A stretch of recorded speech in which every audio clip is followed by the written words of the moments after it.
Ton nom s'élève en majesté de mes lèvres. Je célèbre ta victoire, ton règne, ton autorité, digne es-tu.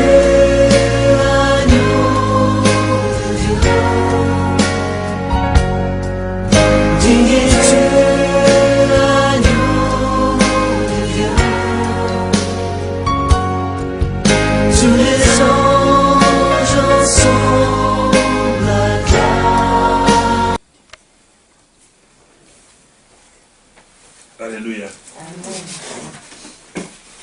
Notre parole d'aujourd'hui se trouve dans l'évangile selon Matthieu, chapitre 7, le verset 13 et le verset 14.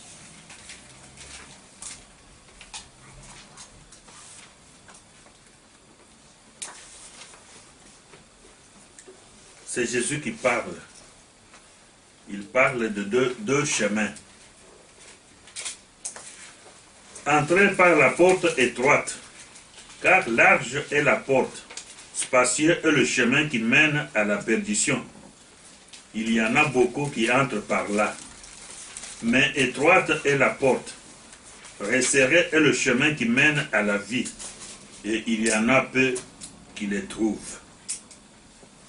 Entrez par la porte étroite, car large est la porte, spacieux est le chemin qui mène à la perdition. Il y en a beaucoup qui entrent par là. Mais étroite est la porte, resserré est le chemin qui mène à la vie. Il y en a peu qui les trouvent. Il y en a peu qui trouvent la porte étroite et le chemin resserré. Dans d'autres versions, on parle du sentier. Et il y en a peu qui les trouvent. Mais pour la porte qui est large et le chemin qui est spacieux, il y a beaucoup qui marchent sur ce chemin-là. Même des petits-enfants. Pour marcher sur ce chemin-là, il ne faut pas qu'on vous dise, il ne faut pas qu'on vous parle.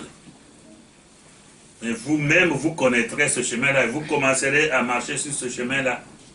Parce qu'il y a beaucoup de gens qui y marchent. Et quand tu verras ces gens-là qui marchent sur ce chemin-là, tu vas les suivre.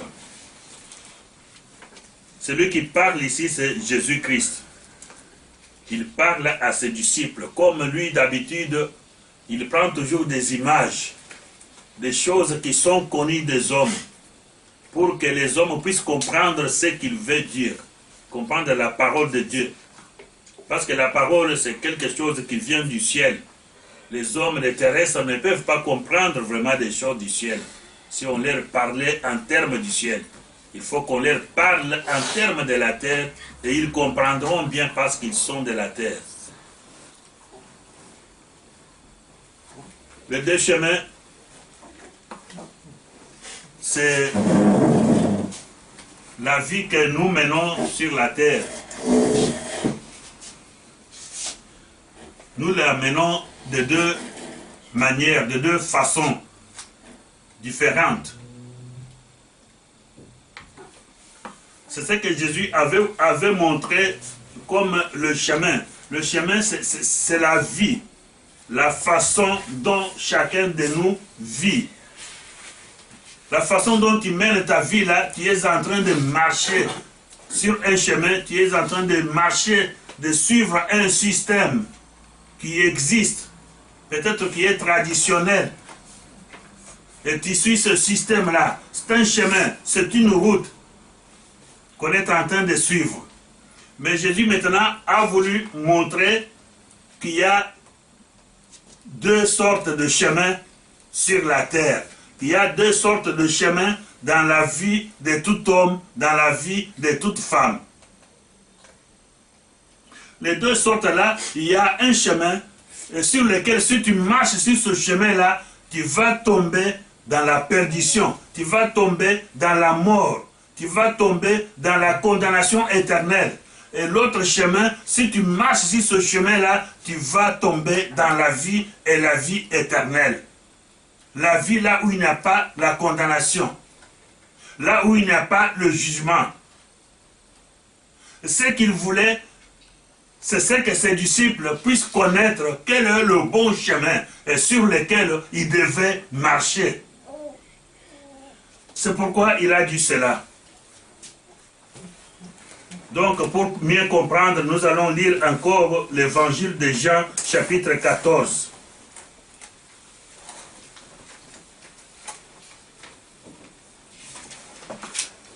Du verset 4 au verset 6.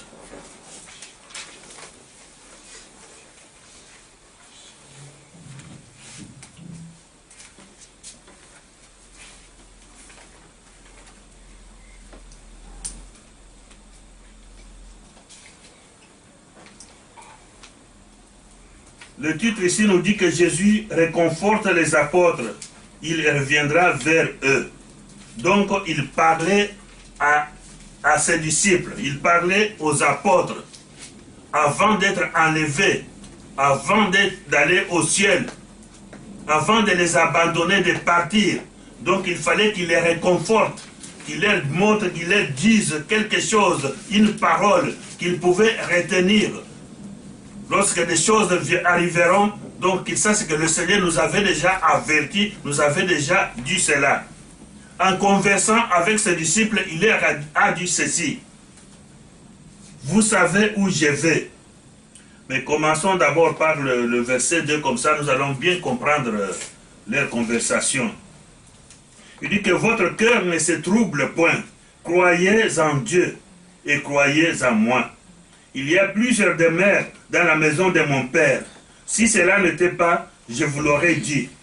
Je vais vous préparer une place. Et lorsque je m'en irai, je serai allé et que je vous aurai préparé une place, je reviendrai et je vous prendrai avec moi, afin que là où je suis, vous y soyez aussi. Jusque-là, tout était calme et tout était compréhensible. Et maintenant, il enchaîne. Il dit, vous savez où je vais et vous savez le chemin. Thomas, l'un des disciples, l'un des apôtres, lui dit, Seigneur, nous ne savons où tu vas. Comment pouvons-nous en savoir le chemin? Jésus lui dit, je suis le chemin, la vérité et la vie. Nul ne vient au Père que par moi.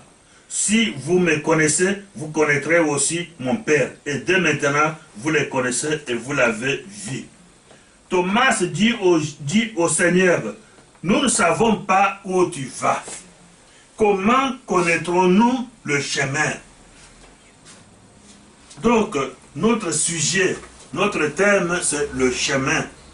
Et cet homme demande à Jésus, comment connaîtrons-nous le chemin? Parce que Jésus leur a dit, je vais vers mon Père. Je vais vous préparer une place. Je veux que là où je serai, que vous y soyez, vous aussi. D'ailleurs, vous qui êtes là, vous qui êtes mes disciples, vous qui êtes avec moi depuis le commencement, vous connaissez déjà le chemin de là où je vais. Mais Thomas, qui lui dit, je crois que cette question était aussi dans les esprits de tous les apôtres, ce temps-là. Mais Thomas a eu le courage de pouvoir demander, de pouvoir parler à Jésus, pour lui dire que nous ne savons pas où tu vas. Et il avait raison, parce que lui, il allait au ciel. Mais personne sur la terre ne connaissait le ciel. Personne ne connaissait comment aller au ciel. Il ne connaissait pas le chemin. Il dit que nous ne savons pas où tu vas. Comment connaîtrons-nous le chemin? C'est à ce moment-là que Jésus dit à Thomas que moi, je suis le chemin et je suis la vérité et je suis la vie. Je suis le chemin. Donc le chemin dont nous avons besoin, le chemin qui est le sentier qui mène à la vie, c'est Jésus-Christ. Jésus-Christ est le chemin.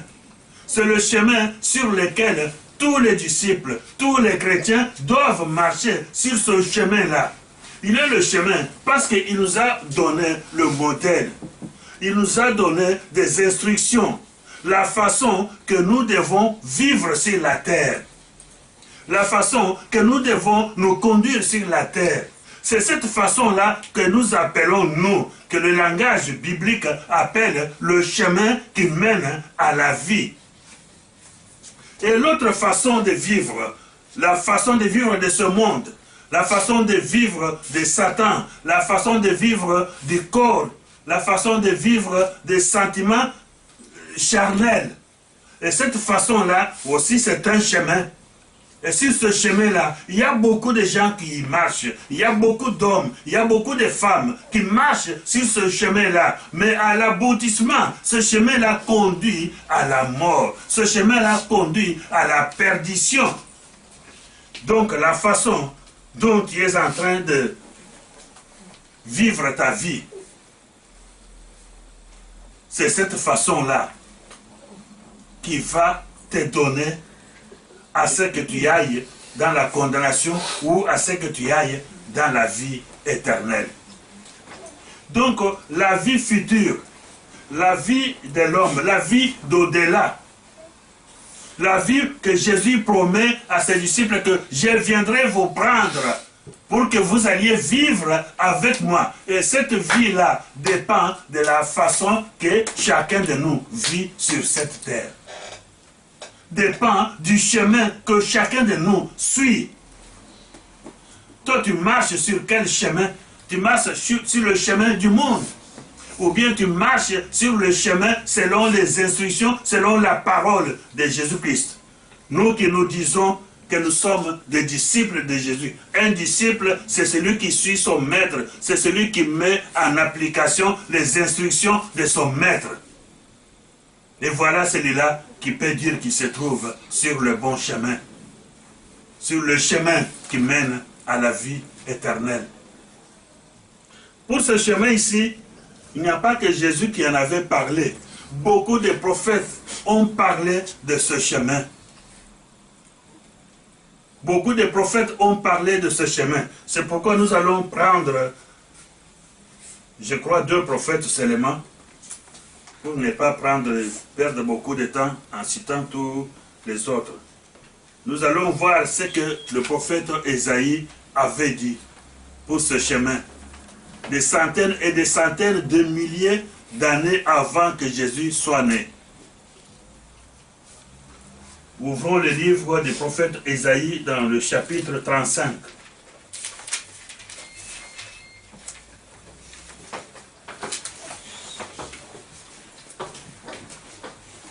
Ésaïe chapitre 35, verset 8 à 10.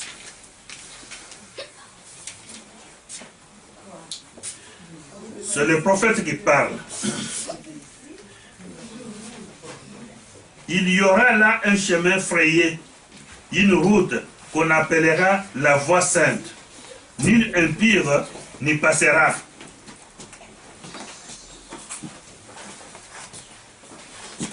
Elle sera pour eux seuls. Ceux qui la suivront, même les insensés, ne pourront s'égarer. Sur cette route, point de lion, nulle bête féroce ne la prendra, nul ne s'y rencontrera. Les délivrés y marcheront. Les rachetés de l'Éternel retourneront. Ils iront à Sion avec des chants de triomphe et une joie éternelle couronnera leur tête. L'allégresse et la joie s'approcheront. La douleur et le gémissement s'enfuiront. Il y aura là un chemin effrayé, une route qu'on appellera la voie sainte. Nul impire n'y passera. Elle sera pour eux seuls. Ceux qui la suivront, même les insensés, ne pourront s'égarer. Sur cette route, point de lion, nulle bête féroce ne les prendra, nul ne s'y rencontrera. Les délivrés y marcheront, les rachetés de l'Éternel retourneront. Ils iront à Sion avec chant de triomphe et une joie éternelle couronnera leur tête. L'allégresse et la joie s'approcheront. La douleur et le gémissement s'enfuiront. nous avons dit qu'il y a 600 ans que cet homme avait prophétisé de ce chemin-là, de nouveaux chemins qui sera tracé, une route qui va s'ouvrir. Et sur cette route-là, aucun impur n'y marchera. C'est une route qui est destinée pour ceux qui sont rachetés, pour ceux qui sont élus et qui marcheront sur cette route-là. Donc, une chose qui est bonne pour nous, pour ceux qui marcheront sur cette route-là, le prophète dit, il n'y aura pas de lions sur cette route-là. Parce que dans le temps, ici vous ne pouvez pas comprendre ces choses, parce que vous vivez dans des villes. Mais des gens qui vivent dans des villages, là où ils sont, il y a des forêts, il y a des savanes. Dans des forêts, dans des savanes, il y a des bêtes sauvages qui sont capables de dévorer l'homme, de déchirer, de manger tout ce qu'ils rencontrent sur leur passage. Il y a beaucoup de gens qui pouvaient se déplacer, d'aller d'un village à un autre. Et pour arriver dans l'autre village là, il y avait des bêtes sauvages, il y avait des lions, il y avait des ours, il y avait des serpents, il y avait des léopards. Il y a beaucoup d'animaux qui sont des animaux féroces, qui sont des carnivores. Donc, le prophète dit que ce qui est vraiment bien pour ceux qui marcheront sur cette route-là, il n'y aura pas de lions, il n'y aura pas des ours, il n'y aura pas de bêtes féroces qui peuvent les déranger, qui peuvent les attraper. Donc, sur cette route-là, il n'y a que ceux qui sont rachetés, ceux qui sont purifiés, ceux qui sont sanctifiés, qui doivent marcher sur cette route-là. Voilà le chemin dont Jésus nous parle, dont Jésus dit qu'il est lui-même le chemin. Donc chacun de nous doit marcher sur ce chemin-là. Chacun de nous doit connaître la façon dont il mène sa vie sur cette terre. Il y a des gens qui attendent, qui espèrent que à la fin des choses, il y aura un jugement. Mais le jugement ne se fera pas parce que le jugement est déjà fait. Le jugement s'est fait sur cette terre. Et quand tu marches, tu suis ce chemin-là. Sache bien que là où tu vas, c'est là où tu vas tomber. Et cette porte-là, elle donne où? Elle donne directement vers l'enfer, directement vers les souffrances, directement vers la mort éternelle, directement vers la condamnation. Parce que tu marches sur ce chemin-là. Si tu trouves que tu ne veux pas mourir, tu ne veux pas être condamné, tu ne veux pas aller là où il y a des bannis, tu ne veux pas aller dans l'endroit où il y a des douleurs et des grincements des dents. Ce que tu dois faire maintenant, c'est de changer de chemin.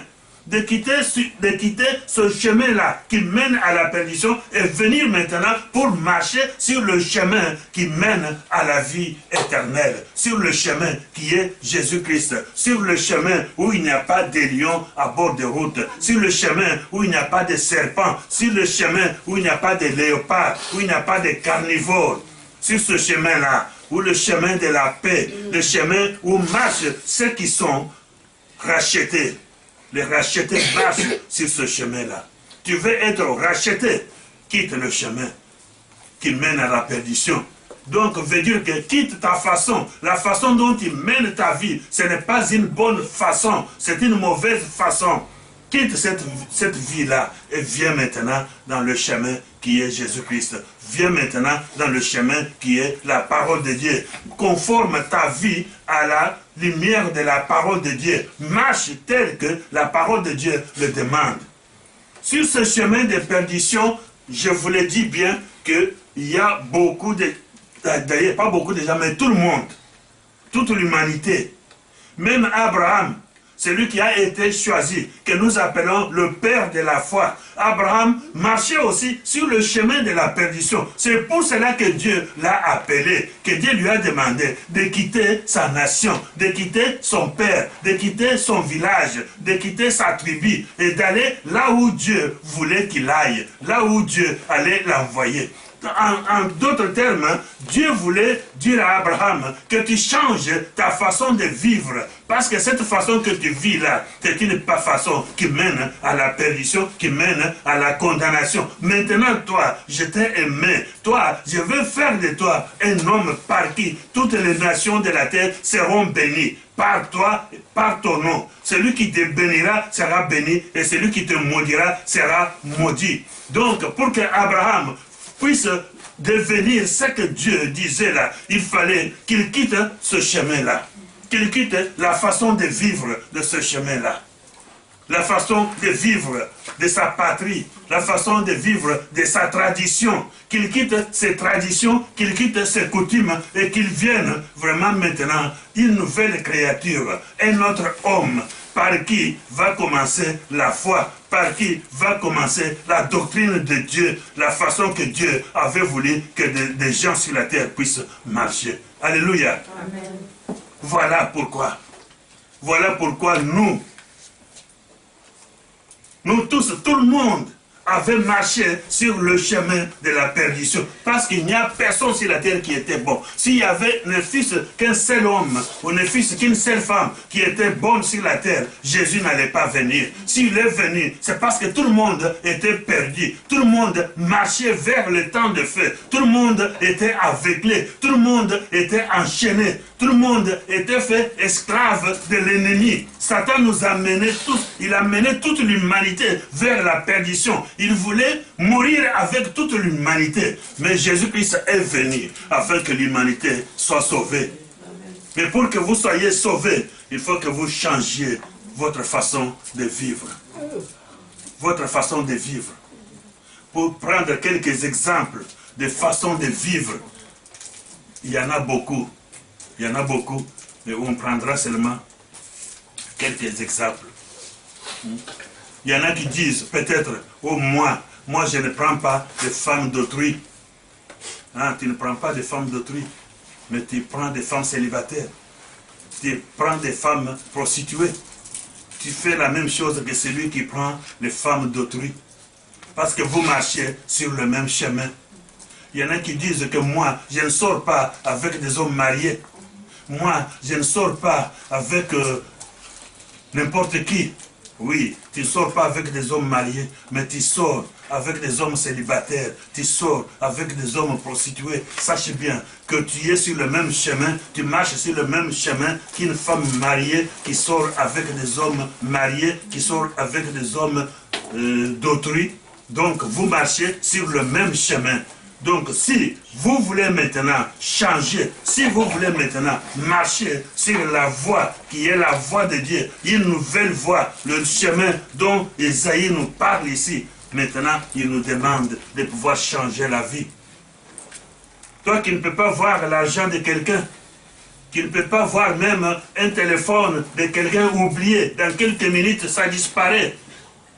Toi, tu peux prendre maintenant, nous sommes ici comme notre vestiaire est là, tu sors, peut-être on pense que tu vas aux toilettes, mais tu fais des inspections, tu mets tes mains dans des poches de manteaux qui sont là, s'il y a l'argent, tu prends, tu mets dans tes poches, et tu reviens ici, tu restes comme si rien ne s'était passé. Sache bien que tu marches encore sur le chemin de la perdition, sur le chemin qui mène à la mort, le chemin qui mène à la condamnation. Ce qui t'est demandé maintenant, comme nous avons dit que nous tous nous avions marché sur ce chemin-là, parce que nous sommes appelés. C'est pourquoi on appelle les chrétiens que ce sont de rachetés. Quand quelqu'un qui est racheté, mais c'est quelqu'un qui était esclave quelque part. Et maintenant, celui qui le rachète a payé le prix. A payé le prix à celui à qui appartenait cet esclave-là. Pour t'avoir, tu ne sors pas comme ça, parce que tu veux sortir, non. Mais il faut qu'on paye à ton maître, celui à qui tu étais esclave. Nous ne savons pas de quelle manière il t'avait eu, de quelle manière il t'avait acheté.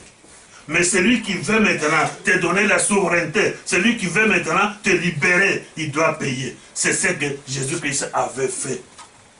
Il avait payé parce que nous tous, nous étions, l'humanité tout entière était l'esclave de Satan. Et Jésus a payé par sa mort. Il a payé par son sang. afin que nous qui marchions sur ce chemin de perdition, sur ce chemin qui était plein de ténèbres, oh, que la lumière puisse éclater. Que nous puissions quitter maintenant le chemin des ténèbres pour venir marcher sur le chemin de la lumière. Le chemin qui mène à la vie, le chemin qui mène au paradis.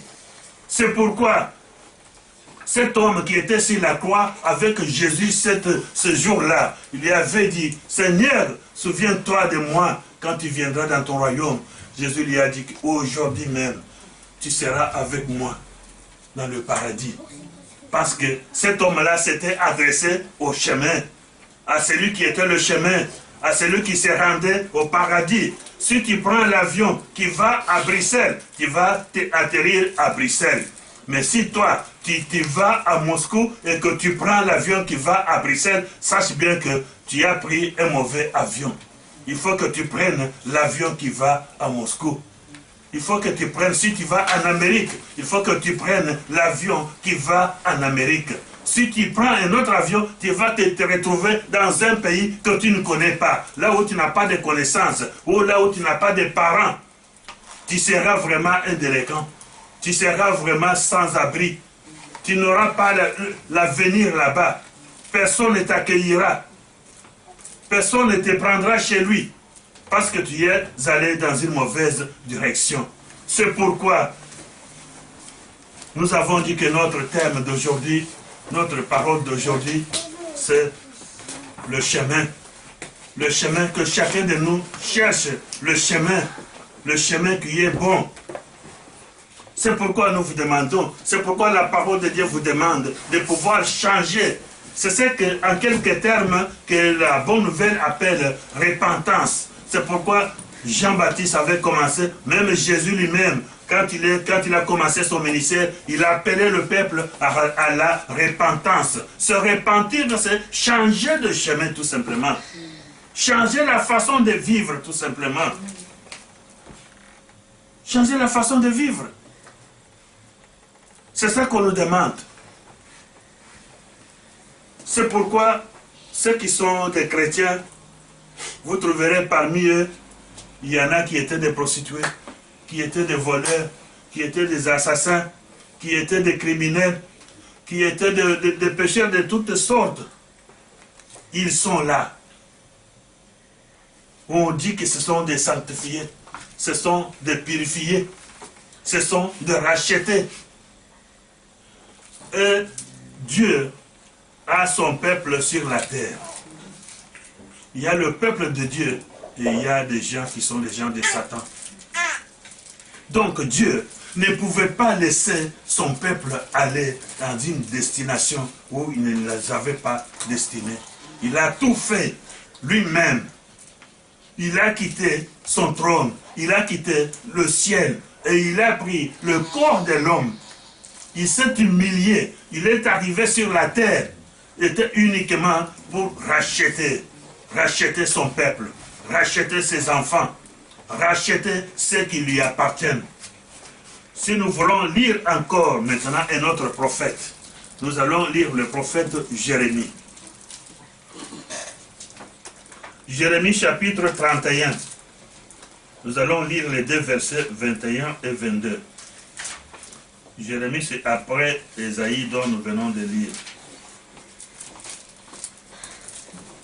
Jérémie 31.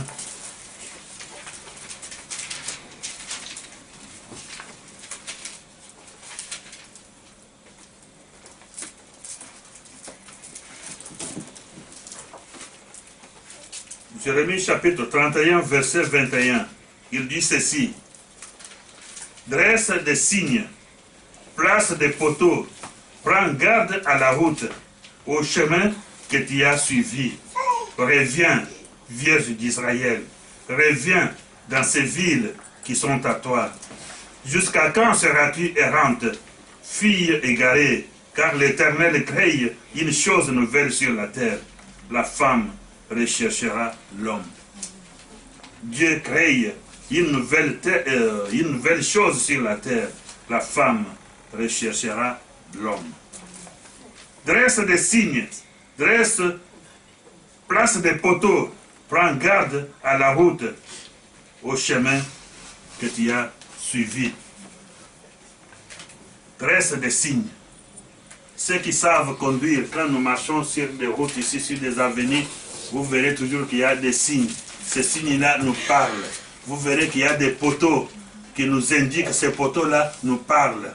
Mais les prophètes prennent maintenant cet exemple-là pour parler aux gens d'Israël, aux gens d'Éphraïm. Il leur dit, dressez des signes. Donc sur la route où tu avais marché, la route où tu étais en contradiction avec la parole de Dieu, la route qui t'amenait vers la destruction, qui t'amenait vers la mort éternelle. Cette route-là, tu la connais déjà. Donc, maintenant, il faut que tu fasses, que tu dresses des signes. Fais des signes sur cette route-là. Mets des poteaux sur ce chemin-là. Donc le jour, même la nuit, quand tu vas te retrouver devant ces signes-là, tu sauras, oh voilà ces signes, c'est moi qui les avais mis. Ces signes indiquent que ce chemin qui se trouve ici, c'est un mauvais chemin. Sur ce chemin, j'avais marché, j'avais rencontré des difficultés, j'avais rencontré des maladies, j'avais rencontré des souffrances. Sur ce chemin ici, c'est un mauvais chemin, c'est un chemin de condamnation, c'est un chemin qui mène à la mort éternelle. Et détourne-toi. Reviens. Dieu dit à son peuple, reviens. Dresse les poteaux. Que chacun sache. Nous tous qui sommes ici, chacun connaît là où il avait trébuché. Là où il marchait, là où il avait couru vraiment de difficultés. Il avait frôlé la mort. Dresse des signes à ce lieu-là. Lève des poteaux à ce chemin-là. Et maintenant tu reconnaîtras. Tu reconnaîtras. Même la nuit. Vous voyez, les chiens, c'est un exemple. Les chiens ne se perdent jamais. Même si vous entrez dans une forêt, dans la labyrinthe, toi, l'homme, tu peux te perdre. Mais un chien ne peut pas se perdre. Parce que le chien, chaque fois quand il marche, quand il fait une distance, vous voyez, quand il voit un arbre, il court vite, il pisse sur cet arbre-là. Mais c'est un signe. Nous, on voit tout simplement que le chien pisse. Mais le chien sait ce qu'il fait. Quand vous continuez à marcher, vous faites encore une autre distance. Le chien doit laisser aussi un signe là-bas. Aussi longtemps que vous allez faire des milliers de kilomètres, le chien a laissé des signes sur cette route-là, sur ce chemin-là. Et maintenant, pour rentrer, le chemin peut te laisser, toi, l'homme, tu restes là-bas. Mais le chemin rentre. Il va suivre tout simplement ces signes-là qu'il avait déjà placés. Et ces signes-là vont le conduire jusque là où vous avez quitté, jusqu'au pays. On va voir, mais il était parti avec ce chien. Maintenant, nous voyons le chien seul est arrivé et lui, on ne le voit pas. Mais toi, tu seras maintenant en train de tourner dans la forêt. Tu ne sais pas quelle direction t'orienter pour pouvoir revenir au village. C'est là où la parole de Dieu nous demande aussi que nous puissions mettre des signes, que nous puissions dresser des signes. Nous connaissons, nous tous, la façon dont nous avions vécu, des circonstances qui nous étaient arrivées. Et maintenant, on nous demande de pouvoir mettre des signes, de placer des poteaux, pour ne pas recommencer encore, pour ne pas se reperdre encore. Viens, reviens. Il appelle son peuple, reviens. Le peuple d'Israël savait où est-ce qu'ils avaient abandonné leur Dieu. Qu'est-ce qu'ils avaient fait pour que Dieu les abandonne, pour que Dieu les consacre, les confie maintenant aux mains de leurs adversaires, aux mains de leurs ennemis. Ils savaient bien. Et maintenant, il fallait que ce peuple-là revienne. Voilà pourquoi Jérémie demande maintenant. Demande, reviens. Il dit que je vais créer une nouvelle chose sur la terre. La femme recherchera l'homme. Quand on parle que la femme recherchera l'homme, parce que entre Dieu et son peuple, c'est une relation qui existe entre l'homme et sa femme, entre l'époux et son épouse. Donc Dieu se prenait pour époux et il prenait pour épouse le peuple d'Israël. C'est ça la femme. Dit, je créerai une nouvelle chose. C'est que mon peuple, le peuple reviendra, cherchera son Dieu. Maintenant, c'est le temps. Le temps qui nous reste encore à vivre sur cette terre. C'est le temps de chercher notre Dieu. Toi, cherche ton Dieu.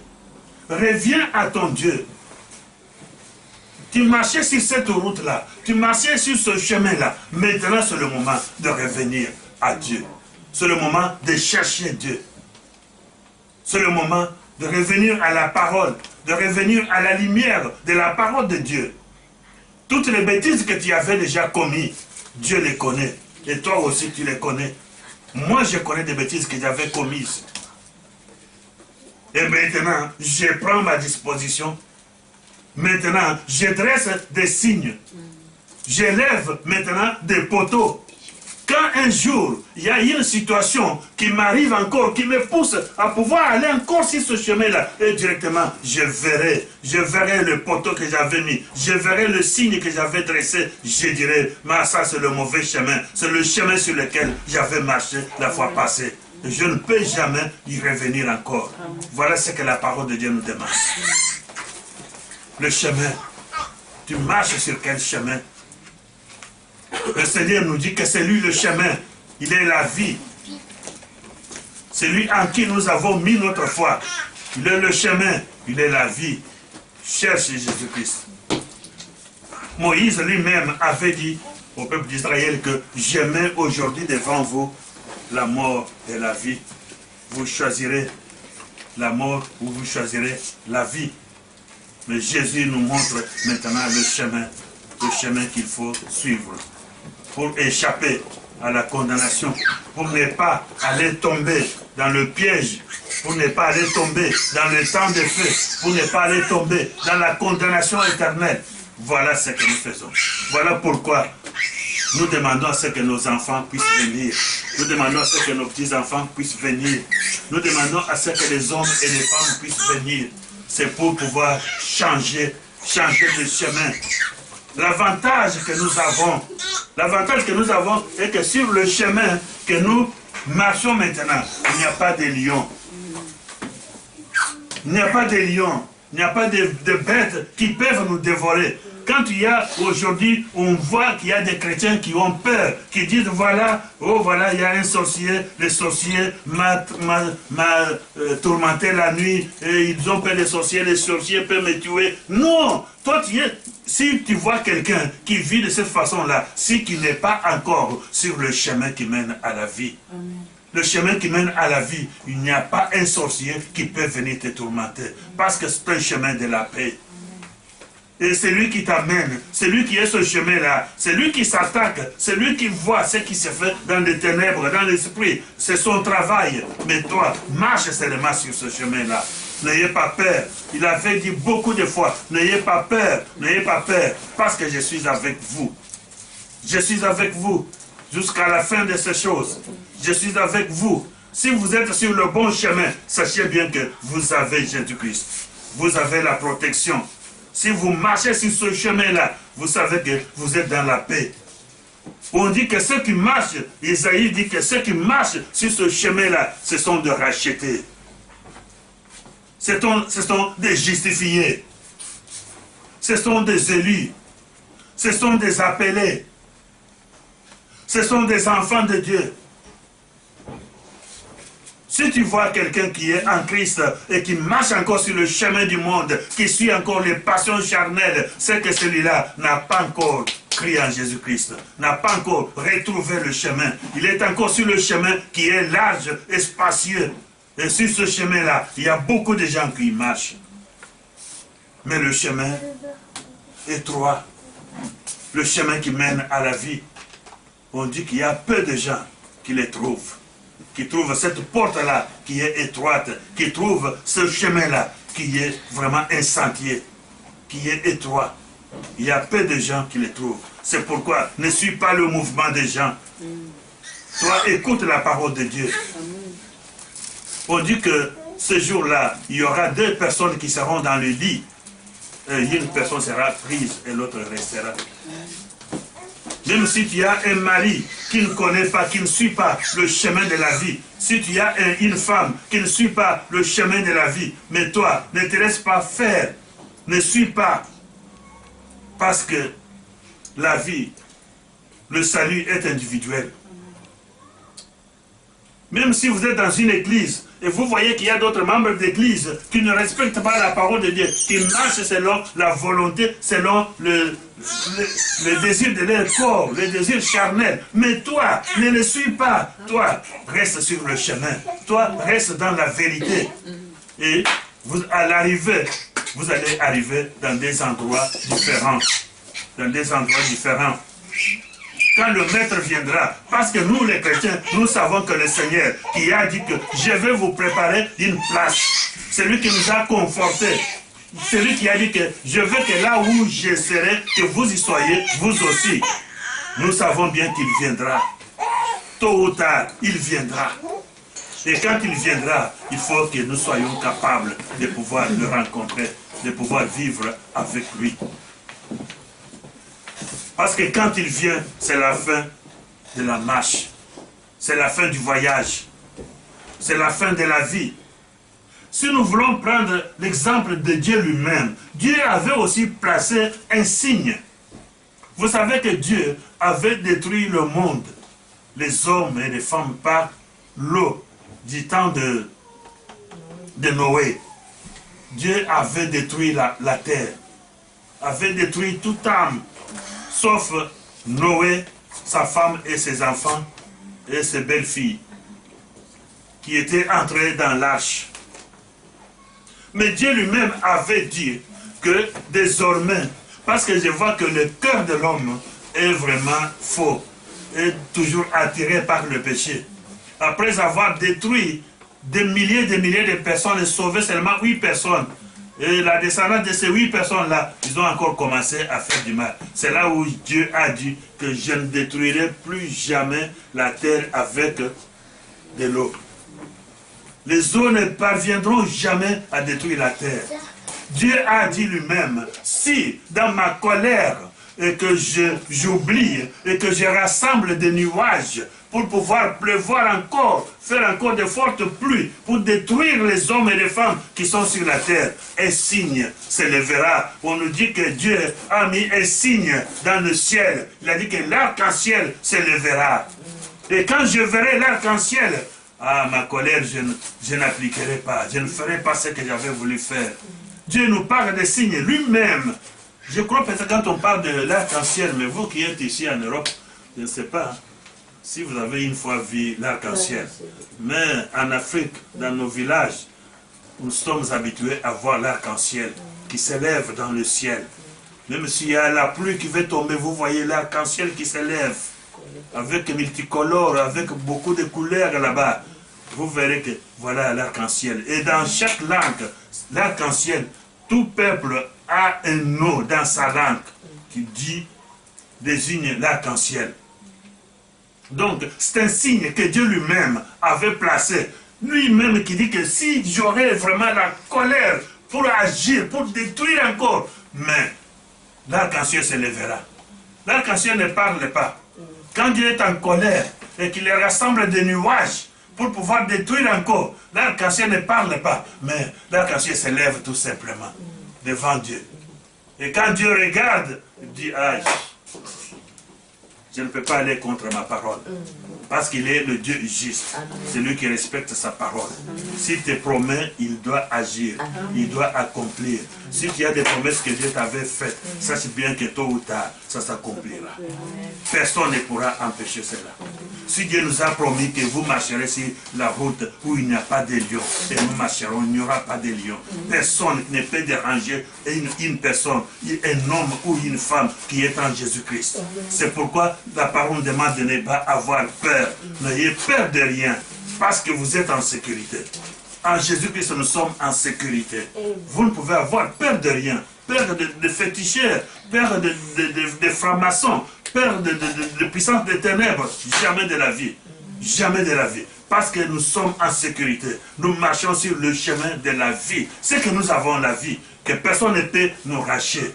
C'est pourquoi nous appelons tous les enfants de Térébinthe. Mais vraiment, c'est malheureux. Parce que la grande partie aujourd'hui ne sont pas là. Ne sont pas là. Mais nous savons bien que nous avons des moyens de communication. S'ils ont le temps de pouvoir lire, de pouvoir écouter tout simplement ce message qui nous est adressé, je crois que ça sera bien. Ça sera bien pour eux et pour nous. Et pour nous aussi, qui entendons, qui écoutons cette parole, que la parole ne s'envole pas. Que la parole ne s'envole pas. Et ayez toujours l'habitude de garder la parole de Dieu en vous. Cette parole, c'est un signe aussi. C'est un signe. Quand tu seras devant un obstacle, tu vas te rappeler, non, cet obstacle veut me pousser en dehors de la vie, en dehors de la parole de Dieu. Je ne vais pas obtempérer. C'est pourquoi il y a eu des martyrs. Il y a eu des gens qui ont accepté de mourir au lieu de se mettre sur le chemin qui mène à la perdition. Il y a des gens comme Daniel qu'on menaçait, qu'on voulait mettre dans le fosse des lions parce qu'ils avaient adoré Dieu. Ils ont accepté d'être mis dans la fosse aux lions parce qu'ils savaient que nous sommes en sécurité. Daniel, quand on l'a mis dans la fosse aux lions, on a vu que l'ange de Dieu était à côté de lui. Et les lions rien fait. Les lions rien fait. N'ont même pas griffé parce que sur ce chemin-là, il n'y a pas de lions. Le roi là n'avait pas connu cette parole. Que sur ce chemin-là, il n'y a pas de lions. C'est que des lions n'ont pas de pouvoir sur un chrétien. Un sorcier n'a pas de pouvoir sur un chrétien. Un féticheur n'a pas de pouvoir sur un chrétien. Au contraire, eux, ils ont peur de toi. Mais nous ne le savons pas. Il faut que nous le sachions. Que nous sommes des enfants de Dieu. Et que nous sommes dans la sécurité. Et que notre Dieu est avec nous. C'est pourquoi il a dit que je serai avec vous jusqu'à la fin de ce monde. Il est avec nous. Ne craignons rien. On peut te menacer. On peut te dire n'importe quoi. On peut te haïr. Que l'homme t'haïsse, mais que Dieu t'agrée. Que Dieu te reçoive. Que Dieu soit avec toi. Tu es vraiment un homme de Dieu, une femme de Dieu, un enfant de Dieu. Et Dieu te protège. Que ces paroles vraiment puissent nous aider, nous fortifier, afin que nous puissions demeurer sur le chemin que nous avons choisi. Et que ces paroles nous fortifient. Au nom de Jésus-Christ. Amen. Amen.